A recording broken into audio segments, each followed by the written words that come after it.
Igoti ria kibira ni riathanite mwikuirwo wa njuragano thibitari-ini munene wa Kenyatta Kennedy Kalobo Tole athie na mbere na kuingirwo nginyagia riboti ya ndagitari igi ugima wake wa mwiri icokio igoti-ini tariki 24 mweri uyu.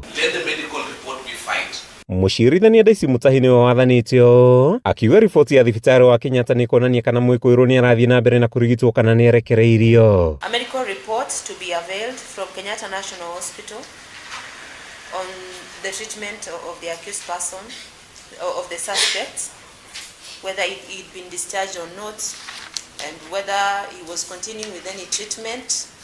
Let me also get a report from Nairobi Women's Hospital, Hurlingham branch, as to the treatment of the suspect up until now.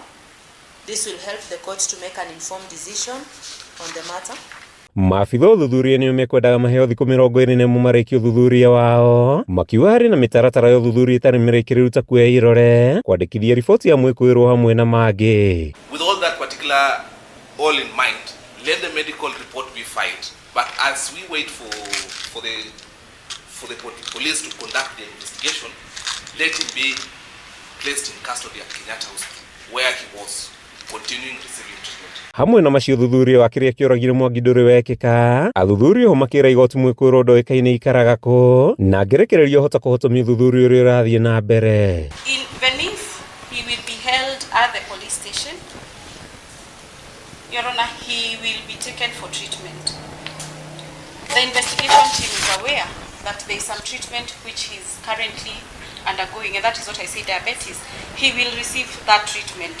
O maabitha a uthuthuria merĩte igoti mwĩkũĩrwo hota kũigwo igoti-inĩ angĩrekererio kumana na mang'ũrĩ marĩa marĩ na bamĩrĩ ya Mwangi na mũingĩ. Mũcirithania agĩathana athiĩ na mbere na kũhingĩrwo ceceni-inĩ ya borithi ya Kilimani mbere ya igoti gũthũrima riboti ya ũgima wake wa mwĩrĩ na kũheana mwerekera wa cira. Handũ-inĩ ha Kameme TV, rĩtwa rĩakwa nĩ Matthew Ndung'u wa Mbũgua.